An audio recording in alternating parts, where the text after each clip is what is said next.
Today we're here with Toby from Mind Mapping, and he's going to tell us all about the importance of brainwaves. Toby, why don't you tell the audience a little bit about your story and how you came to start mapping people's minds? Absolutely. Yeah. So as I was just telling you, John, it really comes down to, my own curiosity as a kid. I was always wondering, why am I the way that I am? Why are other people the way they are? Just an inherent curiosity from the earliest that I could ever, remember back into my childhood. And as I, went through childhood and into my teenage years, I really struggled socially. I had a lot of social anxiety and awkwardness, and at some point I kind of realized that that was not who I was deep down. That was not my identity. That was simply the result of how my brain was working on a biological level. I had been kind of wired for fear and wired to, believe that connecting deeply with other people was something that was, for whatever reason, a dangerous thing to do. So I kept my distance. I, was a lonely, individual because of that limiting belief. And as I was realizing that, I started taking courses, in undergrad in psychology, and really a course called biopsychology blew my mind away. And that was where we basically learned how the brain works on a chemical and electrical level to produce all of our thoughts, our beliefs, our behaviors. Really our whole experience of the world can be traced down, on a biological level to these neurotransmitters and brain waves. So because it's a bit harder to measure the neurotransmitters, you'd have to do a spinal tap, which is going to be a bit invasive. The majority of the research labs at my college, the way they were studying the brain was through an EEG, which is an electroencephalogram, basically a tool to measure the electrical activity of the brain that's producing our whole waking and dreaming and asleep consciousness. So I just went really deep down that rabbit hole and wanted to just learn everything I could. And then really outside of college, started working in clinics at peak performance and wellness centers, working with all sorts of different people and just seeing both with myself and with those people how transformational, when you know what your brain is doing, then and you have the tools to actually be able to change it, and we know what direction to change it in. So many of the things that we think that we're, stuck with, whether that be mental health issues like depression or anxiety or, certain fears, so much of it can really be rewired. And we know that now with neuroplasticity, the brain is so capable of changing and rewiring itself. So I think just seeing how the transformation within myself and countless people that I've worked with, it really just cemented my desire to really do this as a career. What are some ways that you could describe the brain waves and how does the brain work? Yeah, so basically we have 5 major brain waves. So going from the slowest, so they're divvied up based on their frequency. So the slowest of the brain waves, the very slowest frequency is delta. So delta waves are between like 1 to 4 hertz, so 1 to 4 cycles per second, very slow. These occur mainly when we're deeply asleep, completely unconscious. Our brain produces a lot of delta that helps release human growth hormone, enables that very, deep restorative sleep to take place. So we cleanse all the toxins out, that build up throughout the day. Delta is super important for that. And then next up, a bit faster, is theta. So theta is between 4 to 8 cycles per second. And theta waves are kind of the bridge between the conscious and unconscious. So when we're in like a deep meditative state or maybe drifting off to sleep, our brain is producing a lot of theta brain waves. So in theta, our brain is super suggestible. That's really a good state to be in when we're really wanting to rewire those, core beliefs and really change the way our brain is processing information. Because only a tiny amount of our experience of the world is conscious. It's like just the tip of the iceberg, if you've ever seen those kind of visualizations of like the tip of the iceberg being the conscious mind and then everything below the surface being the subconscious and unconscious. So theta is a really powerful brainwave to tap into when we're wanting to really rewire the majority of our consciousness, which is below the surface. So that's theta. And then alpha waves, those are between 8 to 12 cycles per second. Alpha is kind of an idling rhythm of the brain, sort of when we're disengaged, maybe we're just mind wandering, just Like kind of that long relaxing. drive. The long when drive. you're like, damn, I don't even remember the drive because you were so in your head. Exactly. We're not like precisely thinking about solving a problem. We're just letting our minds wander. That's an alpha state. Alpha is also super important for flow states. So I'm sure you are well aware of this, with athletes, where you're completely in the zone. You're not thinking about what you're going to have for lunch or, whether that girl texted you back. You're completely in the here and now. And you're able to just process a ton of information super quickly. There is an amazing book, I'm blanking on the title of it, The Rise of Superman by Stephen Kotler, where he talks all about flow states and like extreme sports athletes and how basically, if we're like surfing a big wave or flying down a mountain, on a snowboard, we don't, if our minds start thinking about, where should I go, where should I move my feet, you could be dead. So it forces us into that very much an alpha kind of peak state of focus, that flow state.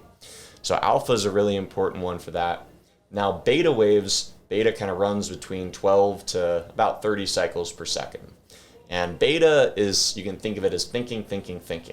It's problem solving, talking to people. You and I, John, right now are probably mostly producing beta waves, just having this interaction. It's essential. It is needed for us to be able to do everything in, the outside world, to be able to answer emails, to talk to people. Like, we need beta waves. So beta is really important for that. And then the fastest of all the brain waves is one called gamma. Gamma is a super, super interesting brain wave because it is something that really helps synchronize all the other brain waves together. So gamma is like over 40 cycles per second. It can be up to a very high hundreds of cycles per second. So gamma is one that they've found in research studies with long-term meditators. There's a series of studies at the University of Wisconsin where they're looking at long-term Tibetan monks and how their brainwaves are different than non-meditators. And one of the biggest findings was that the meditators had a greatly increased power of their gamma waves. And researchers linked that to that greatly increased present moment awareness, that sort of expanded consciousness that meditators frequently report. And now we know from research that psychedelics also are really strongly increasing gamma waves in the brain. And that's something I've actually seen firsthand in doing brain maps, both with people doing meditation, breath work, or even in the midst of psychedelic experiences. And almost unanimously, we see great increases in gamma waves. So that's the way I like to think about it, is sort of neuroplasticity in action, with gamma sort of driving all of these different areas of the brain to connect that are normally not connecting, and for us to really be able to rewire our brains. So those 5 major brain waves are the ones that we assess with the brain mapping technology, and we're looking to see, are there sufficient quantities of each brainwave, or they're under or overproduction. So you can think of it like hormones, like take testosterone, where it's like, underproduced, you're going to get symptoms, right? But then if you're, probably abusing anabolic steroids and you have sky high levels of testosterone, you're having roid rage and all that, you're going to have problems too. So there's an optimal range, for hormones, for vitamins, and it's the same deal with the brain waves. So we're measuring to see if someone is producing those optimal levels or whether there might be dysregulation. And that dysregulation in research has been indicated with many different mental health and neurological conditions that we can then go about kind of retraining with the neurotechnology, along with meditation, along with psychedelics. It's not just the neurotech, but in a really powerful way. Yeah, the neurotech, well, at least the mind map is a great assessment to see where your brain waves are at, right? Because you're not going to be able to, unless you're completely aware and very trained to understand which brain waves you're in. Is there a danger to being in beta too often? Absolutely. I mean, and that's, I think, one of the most common things that I see. And when you think about just our society just being so stressed out, we're always on our phones, scrolling through social media, getting those instant hits of gratification from likes and scrolling and all that. I think of that as like a high beta brainwave state. It's sort of being in that sympathetic over arousal, where we're being kind of on that fight or flight. even though there's not any real danger, our bodies and brains still react as if that saber-toothed tiger is chasing us, even though maybe it's an angry email we get from a boss or a difficult conversation. Something we don't even agree with online. Exactly, and that can trigger our brains, like that very primal, aggression and anger. A lot of people are stuck in beta, and that's why meditation and other ways that we can deeply relax can really be so empowering for us, is to take us out of that fight or flight beta state. Because in that state, so much cortisol is getting pumped out, adrenaline, and that's necessary in the short term. Like if you're in a fight or something, you want to be able to access high beta. Betas, none of the brainwaves are bad, none of them are good. We want to access them when the time is right. But when we're trying to relax and decompress at the end of the day, we don't want to still be thinking. No, because then we don't sleep. Exactly. Yeah. I noticed when I used to be a firefighter, the whole day you're kind of in beta, because every time the phone rings or every time the bell goes off, you are like, uh-oh, what's going to happen? We don't know what it is. It could be something as simple as a false alarm, or it could be a gunshot wound, and it could be like you got to jump into it. And then I was also moonlighting as a pro MMA fighter, which was like high beta, fight or flight, fight or flight, fight or flight. And if you spend too much time in those states, then your body can no longer produce those hormones or those neurotransmitters. And you see a deep dive where you just kind of like fall off a cliff all of a sudden. And people often then look for some external way to relax. Like, so for instance, I used to work at a rehab clinic in Deerfield Beach, and we saw a lot of first responders. The typical case was first responders with, an alcohol abuse problem. And you think about why alcohol? Well, alcohol is getting us out of those beta waves. It's a depressant, so it increases alpha, increases theta. We feel calm and relaxed. So those first responders that are constantly in that high beta state, who are not able to sort of disengage and get into that relaxed state after work, they turn to drinking a bottle of whiskey to get them there. And that's really, what ended up resulting in their issues. And really a big part of the neurotherapy that we did was helping people not being unable to access that beta state, but being able to shift in and out and to deactivate those beta waves when they actually wanted to relax, rather than, relying on a substance to do it for them. You referenced earlier how the brain needs to be in delta to cleanse toxins. What are brain toxins and how do we get them? Toxins, just as a byproduct of metabolism, there's toxins that are generated. So inflammation can result from all sorts of different things, from heavy metals to, the foods that we're eating, food sensitivities, the air in which we're breathing, can be very polluted, allergies. There can be a lot of different kind of insults to the brain on a very low level. Like we can't see, if we injure our knee and we see the swelling, it's clear that our knee is inflamed. But with our brain, we can't see that inflammation. But so many people are walking around with, these kind of low chronic levels of brain inflammation. They're not getting restorative sleep, and they're having brain fog. They're experiencing depression, all these other things, because there's just too much of that toxic buildup. Yeah. Also, I'm glad you brought up brain fog, because I've been working with people that have long COVID, and a lot of them have brain fog or chronic fatigue, which is hard for them to figure out because the doctors don't have an answer. And it's one of the first times in history where our trusted, help doesn't really know what to do. And we kind of got to reverse engineer and figure out, okay, what are the toxins that are in our bodies? How do we eliminate those toxins? How do we get back to a baseline? And what are some lifestyle practices that we could adopt that will allow us to, one, improve our brain function, because your body and brain are, connected so intuitively. If you have things manifesting in your body, there's probably issues in your brain. So maybe you could go over some strategies that people can adopt to improve brain function, improve sleep, and then see results in their waking time. Yeah, absolutely. And you know, we're at a time where there's all sorts of different nootropic compounds, these different cognitive enhancers, you know, that people are turning to. And I do think the nootropics can work. They can move the needle in the right direction. But if you're not doing the fundamental things of, you know, eating a healthy diet, you know, getting good sleep, exercising, all of these things, I think are a lot more important than just laying the foundation for good brain health. So some other things, so omega-3 fatty acids, some of the best studied, you know, one of the best studied supplements just for increasing so many different aspects of brain function. So if you're not eating a lot of fish, you know, on a regular basis, supplementing with omega-3s, I think is a great strategy. Creatine, you know, is definitely a big one in the bodybuilding community, but also almost similarly in the way it can increase our muscles' ability to continue working and continue, you know, pumping out energy. It can work similarly in the brain. So creatine and omega-3s are some of the best studied supplements, I would say, in increasing brain function. One of my favorites, though, is fasting.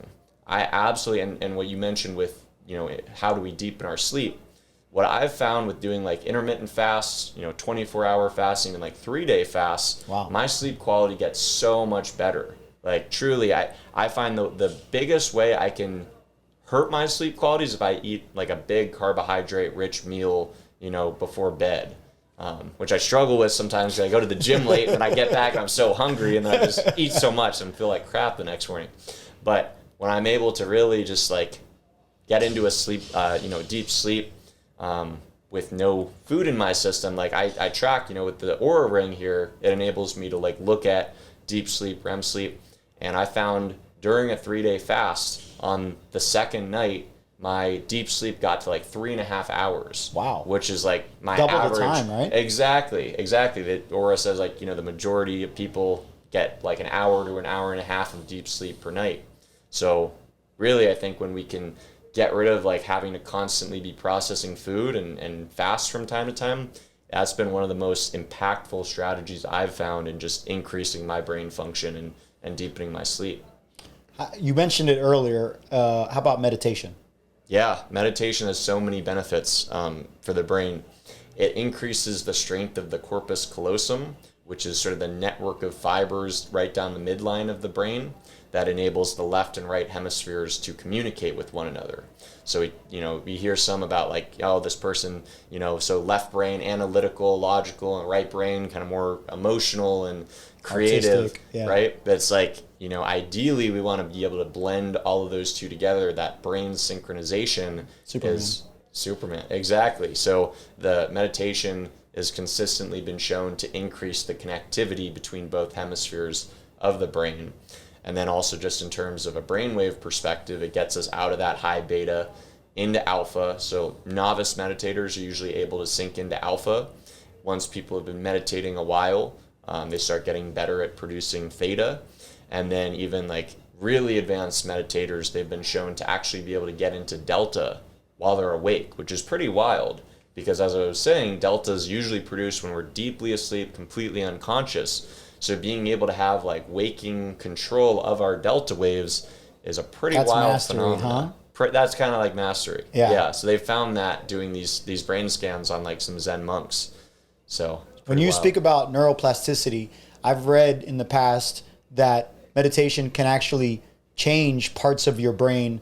I think it was the hippocampus and the amygdala. Could you speak on that a little bit? Yeah, absolutely. So in terms of like the amygdala are kind of like emotional, kind of fear-driven, the part of the brain that kind of drives our fear. So meditation actually quiets, dampens down activity in the amygdala. It enhances the prefrontal cortex, our more logical, rational brain. You mentioned the hippocampus too. So the hippocampus, our memory centers, can be so affected negatively by being chronically stressed. They know that chronic stress, the production of cortisol, when our brains are flooded with cortisol all the time, it actually shrinks the hippocampus. Like we can measure it structurally, it shrinks the hippocampus. But that shrinkage can actually be reversed by meditation because we're getting out of that, sympathetic state where we're pumping out all that cortisol and we're able to access that deep relaxation where a lot of healing is able to occur, and then our brain is not being so, stressed all the time, so it can regenerate, and those different areas of the brain, can actually modify their function. So people think of, their brain as maybe not able to change too much, and, but even structurally, so I measure like the functional activity, but even structurally, tools like, MRIs and CAT scans, they can structurally show how repeated, meditators are able to actually change the structure of their brain. I've taken a couple courses with Joe Dispenza, so I'm sure you're familiar with his work. When it comes to the gamma brainwaves, he's shown that people are able to kind of like drop into gamma with enough practice. Yeah. Maybe you could speak on what that's like, dropping into gamma. What would somebody with your experience and education say that's like compared to somebody who's in beta? Yeah, and it's interesting because gamma is actually faster than beta. So we think about like, oh, okay, as our brain's kind of working faster and faster, it's kind of going more towards that sympathetic, stressed out state, which is beta, or high beta. But gamma is actually, even though it's faster, it's not a stressed out state. It's actually a very blissful one.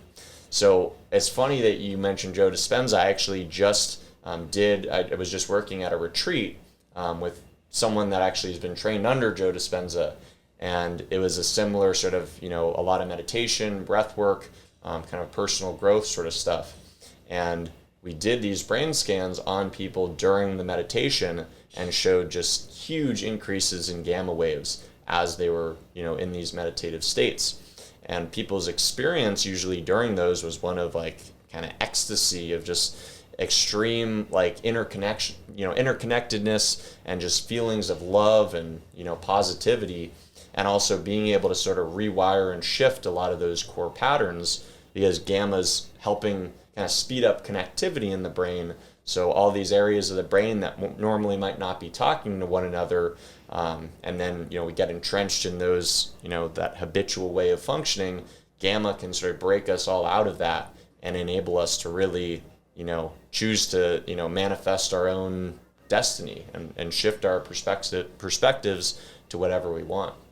That's powerful stuff. I'm sure it takes a while to get to be able to drop into gamma. I talk to a lot of my clients and people that I'm close with about the benefits of meditation, and a lot of them tell me the same thing.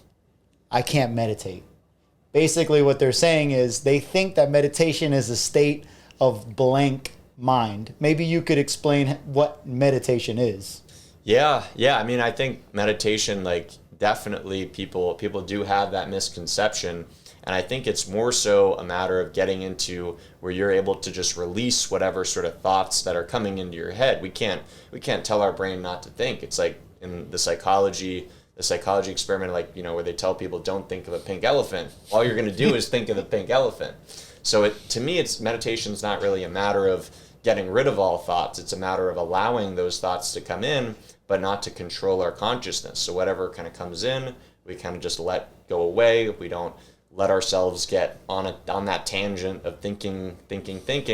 We just let the thoughts come in, observe them, and let them pass by. But you're right that a lot of people do really struggle with beginning to meditate. And that's why I found with some of the technologies I work with, not that they're a replacement for meditation at all, but they can definitely help kind of accelerate the progress. So we can actually entrain different brainwave patterns associated with meditation, or even gamma waves. For instance, with one of my favorite devices is an infrared light helmet. So photobiomodulation is basically where the infrared light is being absorbed by the mitochondria, the parts of our cells that increase or that produce all of our energy, and the brain is chock full of mitochondria. So when that infrared light hits the mitochondria within the brain, they greatly increase their power, their density, and that drives increased blood flow and oxygenation, reduces inflammation, increases neuroplasticity, all these great things. But we can also set the frequency of the light to, whatever we want. So we can actually do a 40 cycle per second gamma rhythm. So the light is flashing 40 times per second. You can't even see it because it's so fast on the helmet, but the brain picks that up and then entrains to create those same rhythms. So that's just an example, but with all the different technologies I work with, it can help sort of hold people by the hand and lead them into these different states so they can actually see what's possible. Yeah, and I think that's really important because like a coach in the gym is there to help lead you through your exercise routine because you don't understand necessarily how to pattern the movements to get the best results. I think we need to start looking at coaching differently in life. Instead of just having coaches for the gym, we should have coaches for meditation. We should have coaches for business. We should have coaches for our quality of life, our lifestyle.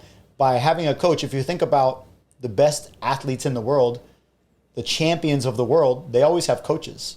There's no champions that become champions alone because coaches hold you accountable. Coaches see your weaknesses and they help you build on them. So I think our society is starting to see the benefits of reaching out, connecting with other people in other professions that maybe they have more hours and more education, and allowing those people to kind of guide you along the way.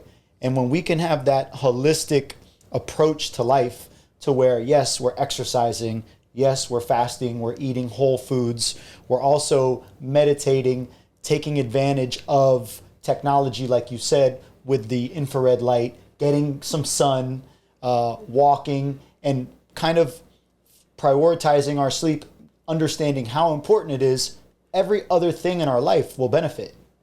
But you have to actively do those things. They don't magically happen. If you just do what you normally do, which is kind of like wake up, drink your coffee, jump on the computer, jump on your phone, go to work, do your job, come home, get back on the phone, get back on the computer, and then go to sleep again, you haven't actively fixed any of the weaknesses that you have in your body, and you begin to develop illness. You begin to develop anxiety, depression. So I feel like we've been sold kind of like a lie. You know, the meme of, yeah, I just want to live the next 40 years, getting up and doing the same thing every day. I don't think anybody wants to do that. And I know my parents, my dad, he had the same job for 40 years. And now he's 75 years old and he's kind of like lost. Like he really doesn't know where to go or what to do. And I feel like the whole concept of retirement is antiquated. Yes, we all want to be financially free, but that doesn't mean we're retired. We continue to change, we continue to evolve. And I think it's important to begin to adopt a mindset of motion and evolution, because if you look, this table right here is made of atoms that are in motion, and everything around us, like you said, you can't see it, but it's happening. You can't see that light, but it's going 40 cycles per second. So once we begin to change our view on what's important in life and constantly seeking out change, because it seems like so many people, and I've been a victim of this in the past, someone close to you dies, you lose your job, your girl cheats on you, whatever it may be, those things create this feeling of my life is over, like my life is never going to be the same, right? Well, maybe that's a good thing. Maybe you don't want your life to be the same. Maybe you want to keep evolving and changing. And through that, discover a higher quality of life.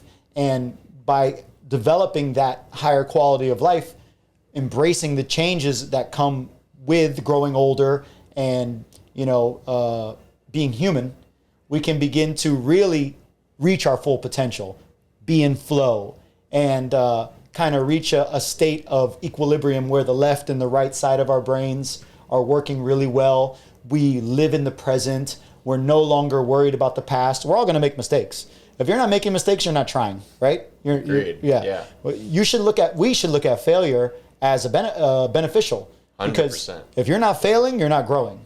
And then the future, we talked about this earlier off camera, you can use the same amount of energy to imagine a shitty future, or you can use it to imagine this amazing future.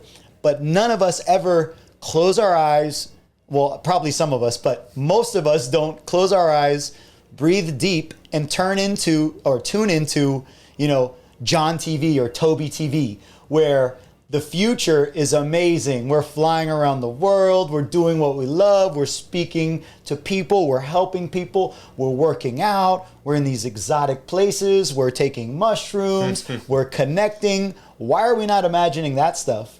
And we're imagining, oh, you know, I might not be able to pay the bills this month, or if you're an athlete, I got a big game coming up. And I think the difference between teams that do well or individuals that do well are people that don't worry about the outcome, people that focus on the process.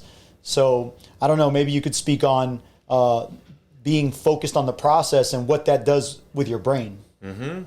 Yeah, no, and I think it all comes down to our brains are wired for survival. Our first priority is not being happy. It's not to experience joy. It's to survive. Our brain is trying to protect us. And I think all of that, you know, thinking, worrying about the future, all those things, like what if we, you know, lose our job, we can't pay the bills, we're going to be on the street, we're going to starve, we're going to die. Like, you know, you can go down that like rabbit hole, or like, you know, you mentioned like your girlfriend cheats on you. Oh no, I'm never going to like find love again. You know, all these things where we kind of associate that with like real like danger to, you know, our ability to like survive and like thrive in the world. And I think like so much of our, you know, our reality is just clouded by all those fears. But I think when we're able to like tap into the present moment, you know, maybe whether it's through meditation, whether it's through psychedelics, or however people want to do it. I mean, I think for me, like just vigorous exercise has always been a great way where like my mind's always like thinking. So it's like I need to like wear my body out to the point that my mind then stills. So like just working out until I can't anymore, like to me is one of the best ways to get in the present moment. You'll definitely be in the present moment when you can't breathe. Yeah, exactly. Yeah, you're not going to be thinking about whatever you have to do. You're going to be thinking about how to get that next gasp of air. Yeah. Yeah, and what about nature? How does nature affect our brainwaves? Oh man, I love this because that's a huge reason that I came to Florida. I grew up in Oregon, very vitamin D deficient, not getting any sunlight, and seasonal affective disorder is a very real thing. Our brains need the sunlight to, produce optimum, dopamine, serotonin. When sunlight hits our eyes, it triggers the production of all these neurochemicals that kind of prepare our body to engage with life, engage with the world. And also even testosterone. Vitamin D is really important for testosterone production as a man. So if we're not getting sufficient sunlight, a lot of things are gonna, not be functioning optimally. So I think just getting out in the sun, measuring your vitamin D levels, like it's crazy, but working at the rehab, all the patients I worked with, they were tested for testosterone and vitamin D, and even the ones who lived in Florida, a surprising number were deficient. So even if you're living in Florida or a place that's, getting a lot of sun, you might not still have optimum levels of vitamin D. You might still need to supplement. But I think that alone, the sunlight is huge. They found that like forest bathing, which is basically, I think, a Japanese term, but basically going out in nature, exposing ourselves to the trees and wilderness, that actually can double blood flow to the prefrontal cortex. So that very like rational kind of human part of our brain can double. That's a massive change just in the blood flow. And I think just, everything, all the benefits they've found now, they're starting to find the benefits for our brains in terms of exposing ourselves to water.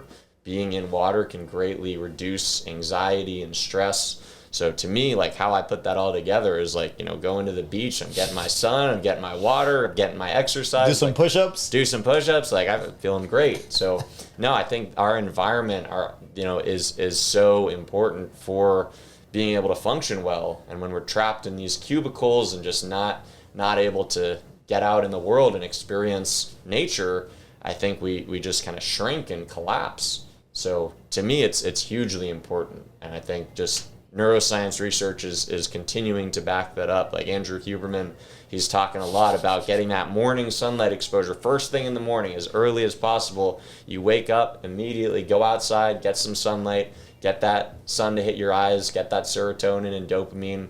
You're also going to actually sleep better at night because serotonin gets converted into melatonin. So the more serotonin you have during the day, which you can increase greatly by exposure to the sun, you're actually going to sleep better at night. you probably had those experiences where you spend all day at the beach and then you sleep like a baby Like at a night. baby. Yeah. Yep. Hey, you wonder why you're so tired at the end of the day after a long day in the sun. Yeah, it's that exactly. Your brain has way more melatonin, and then it's able to get into that deep sleep. So, it all comes full circle. Yeah, it really does.